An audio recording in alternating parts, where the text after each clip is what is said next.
Est-ce que tu as déjà entendu la question qu'est-ce que c'est l'oxygène d'une entreprise? Est-ce que tu sais qu'est-ce que c'est l'oxygène d'une entreprise? Souvent, on va comparer l'argent pour une entreprise, la vitalité d'avoir du cash flow qui entre dans l'entreprise, comme l'oxygène. Parce qu'effectivement, notre corps a besoin d'oxygène, nos cellules ont besoin d'oxygène, mais la réalité, pour moi, il y a quelque chose de beaucoup plus important que l'oxygène. Donc, il y a quelque chose de beaucoup plus important que le cash flow. Là, tu vas dire, mais non, mais Carl, une entreprise pas de profit, ça meurt. Quand le cash flow n'est pas là, ça ne fonctionne pas. Puis c'est tout à fait vrai, ça. C'est tout à fait vrai que si, exemple, les ventes augmentent, mais le profit n'est pas là, ben à chaque vente qu'on fait, on perd de l'argent. Donc, c'est un cash flow négatif. Je suis d'accord avec ça. Fait que je suis d'accord que l'oxygène, on peut représenter le cash flow, l'argent, avec l'oxygène, définitivement. Mais, qu'est-ce qui est encore plus important que l'oxygène? Imagine un humain qui est entouré d'oxygène. Là, je ne parle pas d'oxygène pur, là, je parle de l'air avec de l'oxygène, tout ça. Toutes les conditions là, sont favorables. Mais, ses poumons sont non fonctionnels. Qu'est-ce qui va se passer? Il va mourir. Fait que c'est la même chose avec une entreprise. Parce que la réalité, les entreprises là, qui vont mourir, qui vont fermer leurs portes, là, ils ne ferment pas parce qu'il n'y a pas de clients. Ils ne ferment pas parce qu'il n'y a pas d'opportunités. Les clients, ils sont partout. Les opportunités sont partout. Donc, comme pour l'instant, en tout cas, comme humain, l'oxygène est partout. L'air qu'on respire est potable, là, est correct. Là. Au Canada, là, si t'es dehors, t'es OK. Là. Fait que si les opportunités sont partout, si les clients sont partout, ça veut dire que le cash flow est disponible. Qu'est-ce qui est plus important? Pour moi, même si l'oxygène est là, les poumons ne sont pas là, c'est fini. C'est comme ça. Parce que l'oxygène, c'est juste un élément. Ça prend quelque chose qui va faire l'action pour attirer justement cet élément-là, qui est l'air qu'on respire, pour entrer l'air. Là, j'ai trié, là, mais séparer l'oxygène et relâcher le dioxyde de carbone. C'est les poumons qui font ça. Dans une entreprise, c'est quoi les poumons? Les poumons d'une entreprise, c'est les ventes. Point. C'est les ventes. Il y en a qui vont dire, non, c'est le marketing. Ben, écoute, le marketing, souvent, ils font trop une bonne job pour la puissance de vente. Et parfois, le marketing fait une très mauvaise job, donc il brûle les ventes. Parce que, disons que tu vends des voitures de luxe, puis tes campagnes publicitaires attirent la classe moyenne. Le garage peut être plein, là. Tu ne vas pas faire d'argent. Parce que les gens qui entrent n'ont pas justement l'argent pour payer la voiture de luxe. Fait que, qu'est-ce que le vendeur va faire? C'est vraiment, tu sais, exemple, je vais regarder l'exemple de vente de voitures, là. Garage qui vend des Ferrari, campagne publicitaire qui vise la classe moyenne. Rien contre la classe moyenne, sauf que la classe moyenne n'a pas l'argent pour payer des Ferrari. Là, ce qui se passe, c'est que le marketing attire des gens qui font miroiter qu'il y a peut-être du financement qu'ils peuvent acheter, mais tu sais, financement pour une Ferrari, ça doit être quelques milliers de dollars par mois, qui est plus qu'une hypothèque pour la majorité de la classe moyenne. Fait que le marketing est bon, il attire.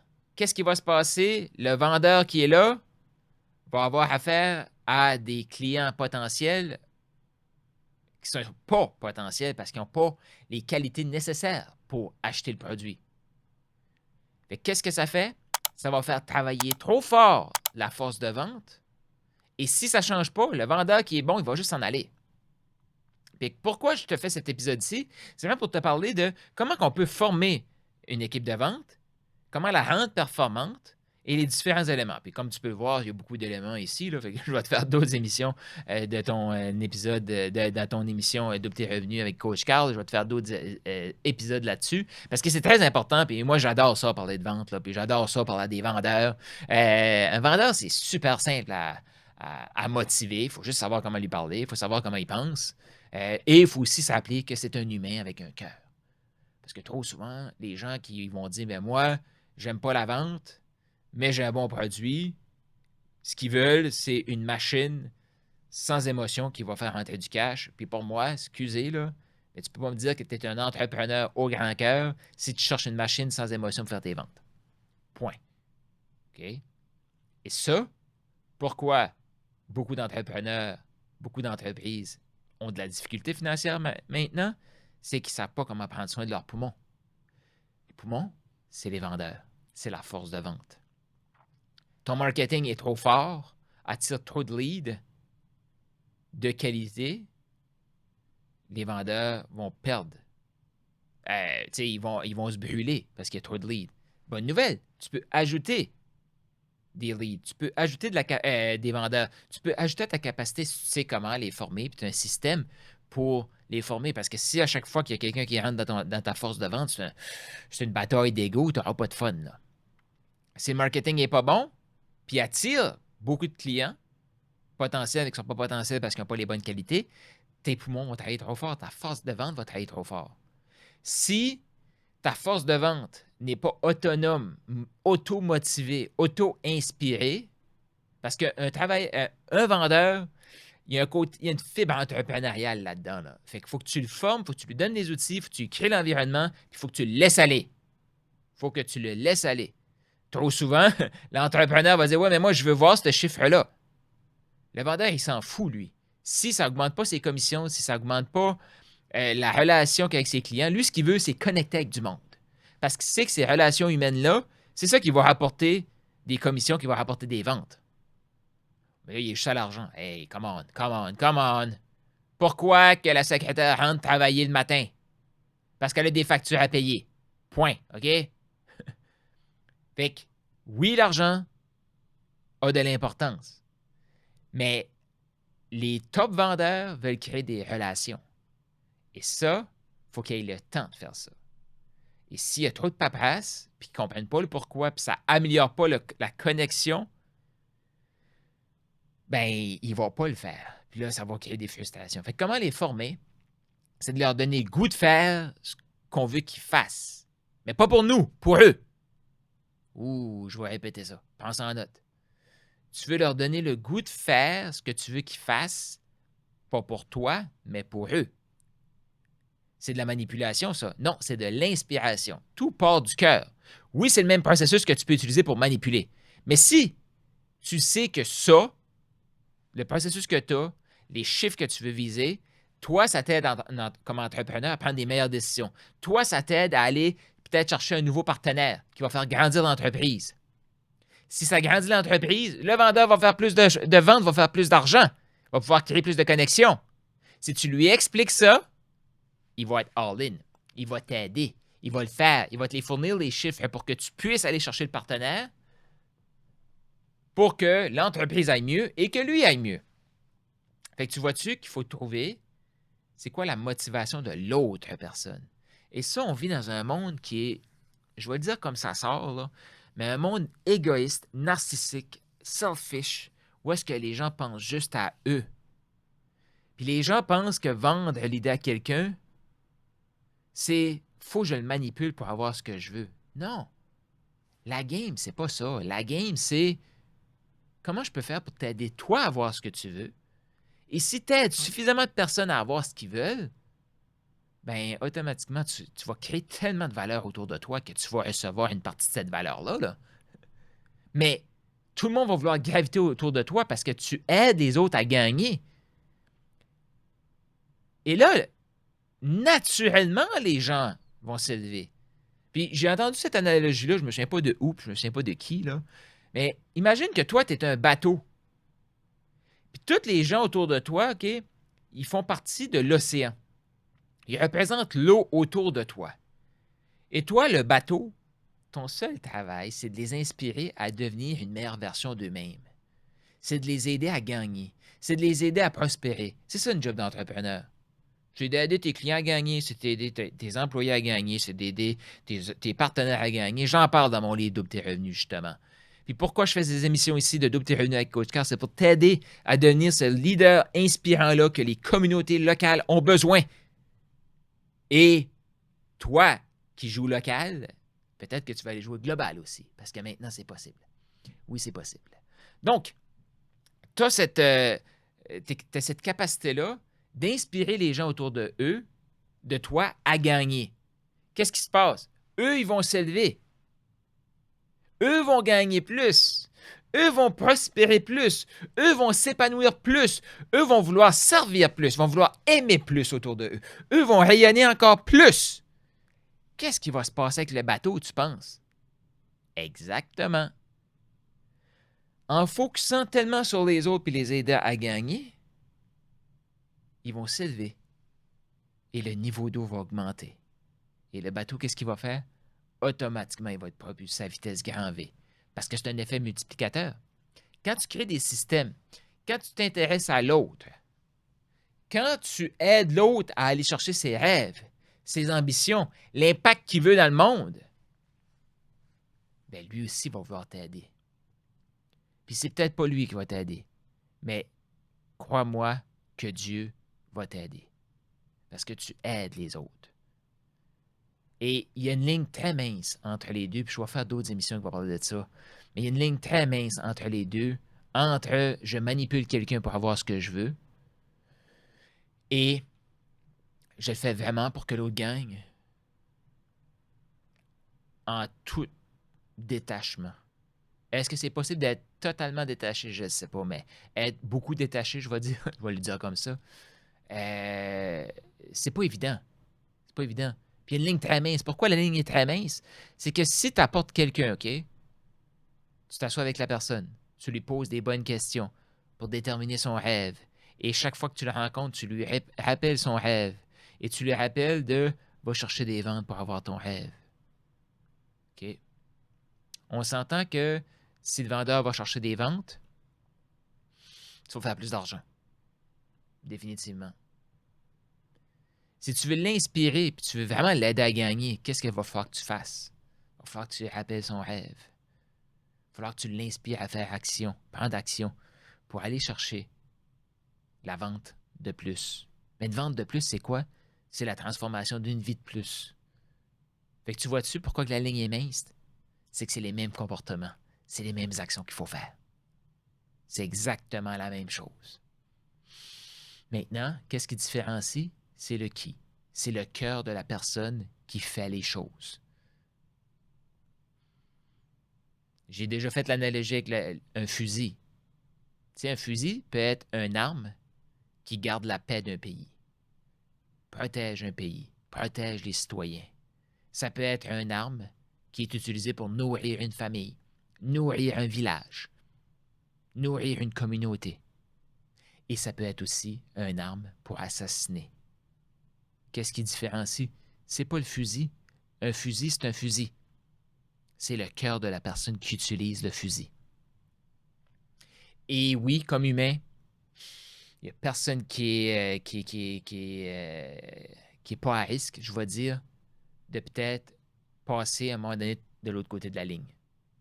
Bon, là, peut-être qu'avec un fusil, les gens vont dire, mais non, je n'irai pas assassiner personne. OK. Mais je sais qu'est-ce que c'est aussi comme un top performeur, comme un top vendeur, et que là, tu as quelque chose de matériel que tu veux, que ça se peut que tu vas aller chercher une vente de plus, que tu as utilisé toutes tes belles techniques, mais finalement, ça, c'était de la manipulation. Ça se peut. On n'est pas à l'abri de ça. C'est juste d'être conscient de OK, ouais, ça, c'était manipulé. Demander pardon, puis continuer. Fait que c'est pas parce que on a le cœur à la bonne place que ça se peut qu'on est à l'abri qu'à un moment donné, on dépasse la ligne. Ça, je le dis parce que faut comprendre ça aussi. Comme entrepreneur, ta force de vente, ben, comme n'importe quel employé, ils vont faire des erreurs. Là. Ils vont en faire des erreurs. Mais de savoir, c'est-tu une erreur qui a été faite avec du vouloir, faire l'erreur avec un cœur méchant, ou le cœur est bon, sauf qu'il y a une erreur de fait. Fait que là, concrètement, où est-ce que je vais t'amener ici? Comment tu peux former? Puis là, je parle de formation, pas de recrutement. Là, j'ai fait des épisodes là-dessus, mais là, je vais te parler de comment on peut les former pour que tes poumons soient en santé. Pour que tes poumons soient de plus en plus performants. Parce que je ne sais pas si tu as remarqué, là, mais notre machine humaine, notre capacité à être encore plus performant dans des environnements hostiles, l'humain, là, on a une capacité à s'adapter incroyable. Ça peut être pour supporter des choses atroces, on est capable de s'adapter, effectivement. Et créer des opportunités aussi où est-ce que personne n'en voit. Parce que si on revient aussi au poumon, qu'est-ce qui se passe avec l'alpinisme qui va monter le mont Everest, juste avant de prendre la bonbonne d'oxygène? Et ça fait, avant que la personne qui monte, qui grimpe le mont Everest, avant qu'il sorte la bonbonne, là, tout au long de son ascension, qu'est-ce qui se passe? Il y a de moins en moins d'oxygène dans l'air. Ça veut dire que les poumons ont la capacité de très bien filtrer et extraire l'oxygène, même si l'oxygène diminue. Dans le monde entrepreneurial, c'est la même chose. Ta force de vente va être prospère quand les deals sont abondants, sont faciles. Ils vont prendre une poche de croissance incroyable.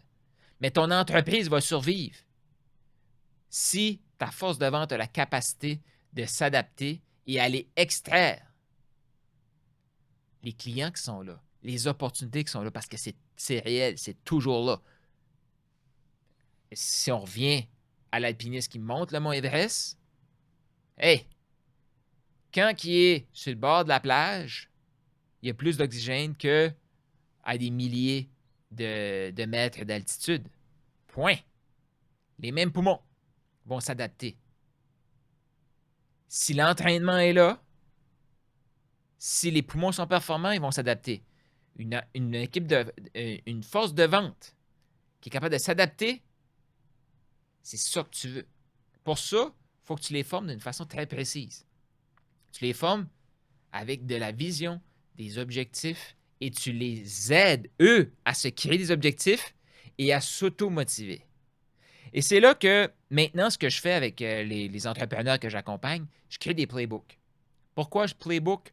Il y en a qui pourraient être des workbooks, ça pourrait être des PDF, appelle ça comme tu veux. Moi, j'appelle ça des playbooks parce que j'aime ça jouer dans la vie et la vie est faite pour avoir du fun. Fait qu'un playbook, à quoi ça peut ressembler?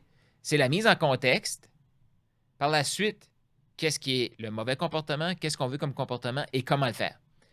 Et un des playbooks les plus puissants, parce qu'un vendeur, peu importe qu'est-ce que tu vends, tu veux quelqu'un qui est capable de s'améliorer et de s'analyser. Et trop souvent, on va aller chercher du feedback chez les autres. Et de un, on n'a pas appris comment donner du feedback. C'est comme comment donner un retour à quelqu'un pour le coacher, pour qu'il s'améliore. Et très souvent, on va aller demander un retour à quelqu'un et on va faire face à des narcissiques qui veulent juste nous diminuer, qui veulent nous montrer comment eux, ils sont bons, puis comment que eux auraient fait les choses. Puis que plus ils t'expliquent ce qui devrait, je vais dire, te pousser à t'améliorer, ben plus, dans le fond, tu te sens comme une merde puis tu n'as pas le goût de t'améliorer parce que tu fais comme j'y arriverai jamais. Parce que la seule façon de s'élever, c'est de te diminuer. L'autre, c'est des gens qui vont être des yes men, qui vont juste te dire comment t'es beau, t'es fantastique. Tu vas pas t'améliorer là-dedans. Fait que voici, prends ça en note. Je te le donne gratuitement. Oui, il y a des clients qui me payent des milliers de dollars pour avoir accès à ça, mais je te le donne parce que ça me tient à cœur de t'aider. Ça me tient à cœur de donner de la valeur aussi à ta radio locale pour qu'elle puisse t'aider aussi. Parce que si tu entends ça sur les ondes de ta radio locale, dis merci à ta radio locale. On a besoin, je veux dire, de ces acteurs de changement-là, ces acteurs économiques, communautaires dans nos communautés. On a besoin de ces gens-là. Donc, voici, chaque fois que je coach un nouveau vendeur, que je coach dans une équipe de vente, que je coach un entrepreneur qui me dit « Carl, tu peux-tu écouter mon appel de vente? Tu peux-tu regarder comment je fais mes meetings de vente et me donner du feedback? » Oui, je peux, mais pas avant que tu aies fait ceci. Pense en note. moi, je demande tout le temps à la personne, 3 choses que tu as bien fait. 3 choses que tu as bien fait. Donc, ça peut être la connexion au début, comment tu as complété, comment tu as posé des questions, comment tu as eu des silences avec l'autre personne. 3 choses que tu as bien fait, que tu as aimé de cet appel-là ou de ce meeting-là. 3 choses. Après ça, une chose que tu veux absolument refaire sur ton prochain meeting, ton prochain appel. Donc, 3 choses que tu as aimées, une chose que que tu veux refaire absolument. Fait que tu vois-tu que ça, là, juste ça, si tu es attentif, c'est contraire à 95% des gens. Ouais. Parce que là, habituellement, on commence par le négatif. On a été programmé à voir le négatif. Moi, je sais très bien que le A-player qui est devant moi, la personne au grand cœur qui est devant moi, elle a un grand cœur. Elle est remplie de potentiel et elle est intelligente. Et dans un appel, qu'elle peut penser qu'elle a fait tout mal. Moi, là, je le sais. J'en suis 100% convaincu qu'elle a fait beaucoup plus de bonnes choses que de mauvaises choses. Parce que ce qui nous fait manquer une vente, là, oui, il y a peut-être un élément. On va avoir fait 90% des choses comme il faut, 99% des choses comme il faut, puis il y a une chose qu'on a mal faite, puis ça se peut qu'on perde la vente.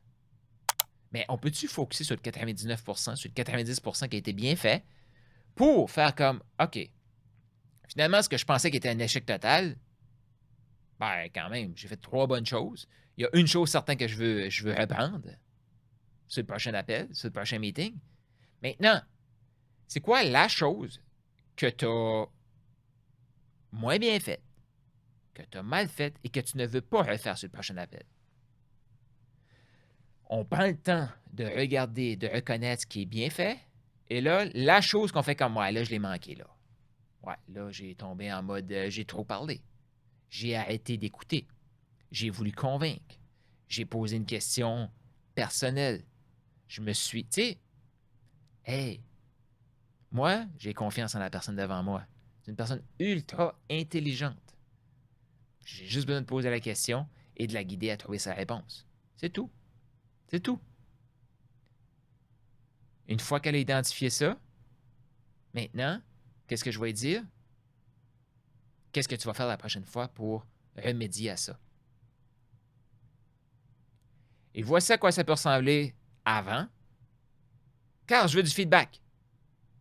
Puis là, c'est comme moi, là, tu as oublié de connecter là. OK, là, tu n'as pas posé la bonne question là. Là, tu as parlé trop fort. Là, la personne t'a dit ça, mais tu ne l'as pas entendu parce que tu as posé une question qui n'avait pas rapport. Puis là, à la fin, tu n'as pas demandé s'il voulait acheter. Et là, on est perdu, là. C'est comme... Parce que la réalité, là, la majorité du temps, si tu connectes au début, tout le reste, ça ne donne rien de donner du feedback là-dessus. Fait que là, je vais revenir sur ma façon de donner du feedback là, par la suite. Là. Ça, c'était avant. Mon ego, comment Carl Russell, il est bon, lui, puis il comprend la patente, puis il peut tout te dire tes erreurs. Moi, là, je suis un spécialiste de trouver tous les petits points tout croche de l'autre.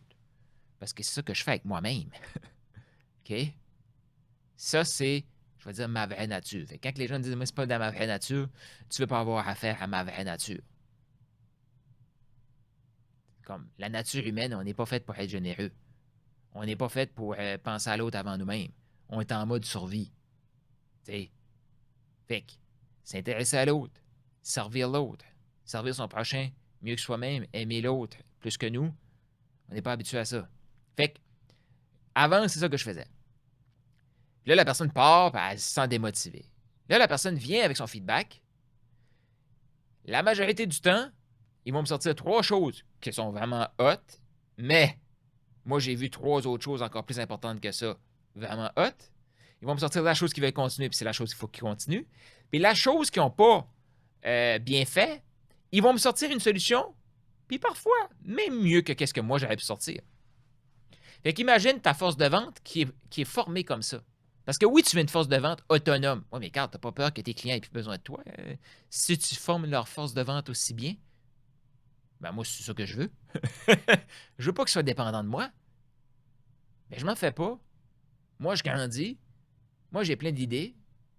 Moi, j'ai plein de façons que je peux apporter de la croissance puis de la richesse, de la valeur à une entreprise. Fait que si ce petit bout-là, et autonome, il y a plein d'autres choses à faire après, là. Donc, moi, je veux des gens autonomes. Moi, je veux des gens qui passent à travers, comme dans mon environnement, puis que peu importe, même si notre relation peut se terminer, parce que, c'est comme, OK, nos chemins se séparent, moi, je veux que l'autre personne soit une meilleure personne après mon passage dans sa vie. Pas parce que je suis exceptionnel, parce que c'est ça que Dieu me demande de faire. C'est tout. Puis après, qu'elle s'en rappelle que c'est moi ou c'est pas moi, je m'en fous. Moi, je veux qu'elle soit une meilleure personne. Bon, ceci dit, là, la personne arrive, elle trouve déjà son truc. Puis trop souvent, ce que je vois, là, je t'explique, OK? Voici, je te rappelle le côté feedback, comment tu veux amener les gens à s'auto-analyser. Et après, je vais t'expliquer la clé. Puis je vais faire un épisode, un épisode juste là-dessus, là, parce que c'est vraiment, je peux le décortiquer.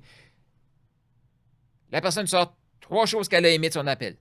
Une chose qu'elle veut certainement répéter. Et une chose qu'elle se dit, ça, j'ai moins bien fait, je ne veux pas refaire ça, et elle apporte une piste de solution à ça. Fais ça, tu vas voir, tes ventes vont se multiplier. Maintenant, moi, je vais quand même analyser l'appel. Je vais quand même regarder le processus. Pourquoi? Parce que très souvent, ce qui est identifié comme le problème n'est pas le problème le plus crucial. Parce que le problème le plus crucial à régler, c'est tout le temps celui proche de la source. C'est quoi? Tu sais, exemple, la personne n'a pas acheté. OK, ça, c'est la cause. C'est pas la source du problème. Pourquoi la personne n'a pas acheté? Parce que la personne me dit à la fin qu'elle n'avait pas d'argent, fait qu'elle n'avait pas les finances. OK? Là, les gens vont dire, ouais, j'aurais dû regarder plus ses finances. OK, t'as peu. Pendant les objections. Non, non, non, non. On est trop loin. Dans l'appel, les gens donnent des signaux. Ouais. Tu sais, ils vont partager, ils viennent de perdre leur emploi, sont en transition, sont sur l'assurance chômage, ils viennent d'acheter une maison. Ils vont partager des éléments qui nous donnent de l'information sur leur situation financière.